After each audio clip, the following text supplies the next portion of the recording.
নদিয়ার ধুবুলিয়ায় ১২ নম্বর জাতীয় সড়কে দুর্ঘটনায় মৃত এক, আহত ৩। বাহাদুরপুরে দাঁড়িয়ে থাকা পিকআপ ভ্যানের পেছনে ডাম্পারের ধাক্কা। কলা বোঝাই করে পলাশীপাড়া থেকে ব্যান্ডেল যাচ্ছিল পিকআপ ভ্যানটি। জাতীয় সড়কের ধারে দাঁড় করিয়ে তা মেরামতির চেষ্টা করছিলেন যখন চালক নিয়ন্ত্রণ হারিয়ে সেই পিকআপ ভ্যানের পেছনে ধাক্কা মারে ডাম্পারটি।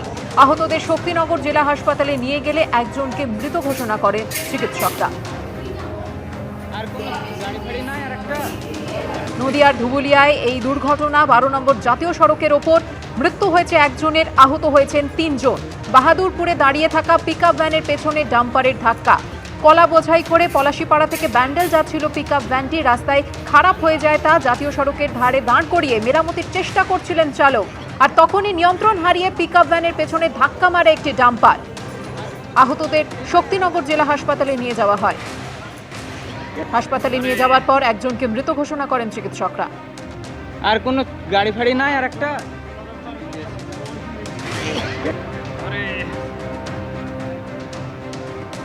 আর কোনো গাড়ি ফাড়ি নাই? আর একটা ১২ নম্বর জাতীয় সড়কে এই দুর্ঘটনা। নদিয়ার ধুবুলিয়ায় মৃত্যু হয়েছে একজনের, আহত ৩ জন। আজ এসআইআর শুনানির শেষ দিন। ২৮শে ফেব্রুয়ারি চূড়ান্ত তালিকা প্রকাশ হবে। এখনো পর্যন্ত প্রায় ৬.৫ লক্ষ এখনো আসেনি শুনানিতে। ২১শে ফেব্রুয়ারি পর্যন্ত চলবে এসআইআর নথি আপলোড ও স্ক্রুটিনি। ২৭শে ডিসেম্বর থেকে পশ্চিমবঙ্গে শুরু হয় এই এসআইআর শুনানি পর্ব। ১.৫ মাসেরও বেশি সময় ধরে শুনানি নির্বাচন কমিশনের।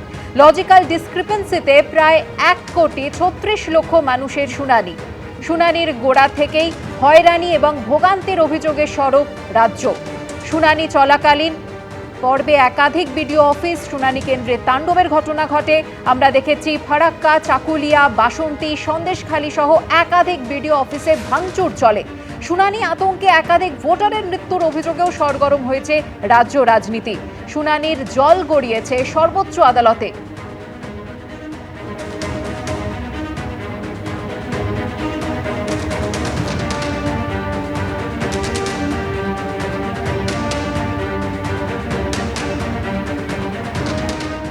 ভোটের আগে রাজ্য সরকারের ৪ জন অফিসারের বিরুদ্ধে কমিশনের নির্দেশ, তাদের বিরুদ্ধে অবিলম্বে ব্যবস্থা নিতে হবে। ভোটের আগে রাজ্য সরকারের বিরুদ্ধে ফের একবার কড়া মনোভাব নির্বাচন কমিশনের। মুখ্য সচিবকে ডেকে স্পষ্ট বার্তা কমিশনের, রাজ্যের ৪ অফিসারের বিরুদ্ধে ব্যবস্থা নিতে হবে। রীতিমতো ডেডলাইন বেঁধে দিয়ে ব্যবস্থা নিতে নির্দেশ দেওয়া হয়েছে।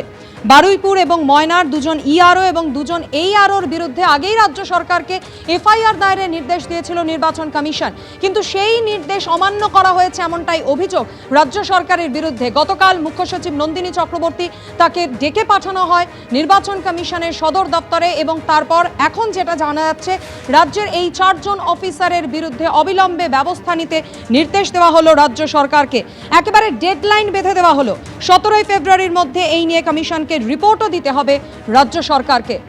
ভোটের আগে রাজ্য সরকারের বিরুদ্ধে ফের কড়া মনোভাব নির্বাচন কমিশনের। রাজ্যের ৪ জন অফিসারের বিরুদ্ধে ব্যবস্থা নিতে হবে, মুখ্য সচিবকে ডেকে স্পষ্ট বার্তা নির্বাচন কমিশনের।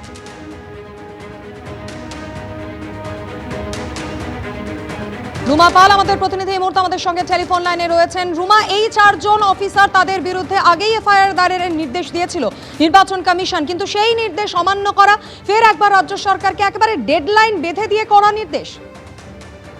দেখো, জানিয়ে রাখি নির্বাচন কমিশন কিন্তু তার একদম অনড় রয়েছে, এবং কালকে আমরা দেখেছিলাম যে মুখ্য সচিব নির্বাচন কমিশনে গিয়েছিলেন, নির্বাচন কমিশন তলব করেছিল। এখন যা জানা যাচ্ছে যে রীতিমতো মুখ্য সচিবকে কিন্তু তারা ডেডলাইন বেঁধে দিয়েছেন, এবং ৪ অফিসারের বিরুদ্ধে 2 ইআরও এবং 2 এইআরওর বিরুদ্ধে কিন্তু ব্যবস্থা নিতে হবে। অর্থাৎ এফআইআর এর বিষয়টা কিন্তু সেই অগস্ট মাস থেকেই কিন্তু এখনো পর্যন্ত বলা যেতে পারে যে কোনো ব্যবস্থা নেওয়া হয়নি। সেক্ষেত্রে নির্বাচন কমিশন বারবারই বলেছিল যে এফআইআর করতেই হবে, কারণ নির্বাচন কমিশনের নির্দেশ ছিল এবং তাদের কাছে প্রমাণ ছিল যে এই অফিসাররা তারা ভুয়ো তালিকায় ভোটার লিস্টে নাম তুলেছিলেন। সেই অগস্ট মাস থেকে কিন্তু এই প্রক্রিয়া চলে আসছে। এখনো দেখা যাচ্ছে যে নির্বাচন কমিশন আবারও অনড়, এবং রাজ্যকে কিন্তু ডেডলাইন বেঁধে দিল। একদম ডেডলাইন বেঁধে দেওয়ার পর ১৭ই ফেব্রুয়ারির মধ্যে রিপোর্ট পেশ করতে হবে, এবং সেক্ষেত্রে এই ৪ অফিসারের বিরুদ্ধে ব্যবস্থা নিতেই হবে। দেখো, এর আগে আমরা দেখেছিলাম যে তদানীন্তন যে মুখ্য সচিব তাকে কিন্তু তলব করা হয়েছিল নির্বাচন কমিশনে। সেখানে নির্বাচন কমিশন এই কথাটাই কিন্তু তখন বলা হয়েছিল। তারপর রাজ্যের তরফ থেকে আবার চিঠি পাঠানো হয় এবং সাসপেনশন বা ডিসিপ্লিনারি অ্যাকশনের কথা বলা হলেও এফআইআর কিন্তু করা হয়নি। আবারও দেখা যাচ্ছে যে মুখ্য সচিবকে তলব করা হয়েছে নির্বাচন কমিশন, কালকেই করা হয়েছিল, এবং দেখা যাচ্ছে যে নির্বাচন কমিশন কিন্তু এবার ডেডলাইন বেঁধে দিল। সেই ডেডলাইন হচ্ছে 17ই ফেব্রুয়ারি। তার মধ্যে রিপোর্ট করতে হবে এবং 4 অফিসারের বিরুদ্ধে ব্যবস্থা নিতে হবে, অর্থাৎ এফআইআর করতে হবে। এবং রাজ্যকে আবারও কিন্তু নির্বাচন কমিশন সেই প্রক্রিয়াতে কিন্তু বলছে যে তাদের কিন্তু তারা যে পদক্ষেপ নিচ্ছে সেটা কিন্তু রাজ্যকে মানতে হবে। আবারও কিন্তু পরিষ্কার করে বলে দিচ্ছে নির্বাচন কমিশন। ধন্যবাদ রুমা।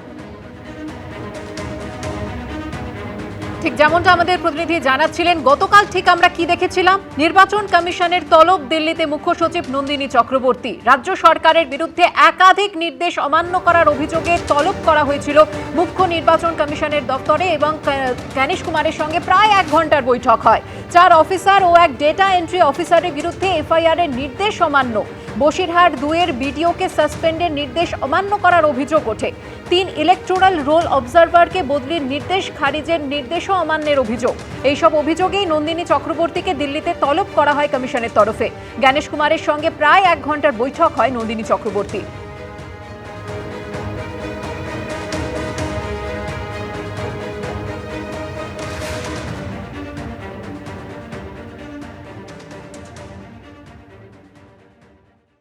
এবিপি আনন্দ, এগিয়ে থাকে, এগিয়ে রাখে।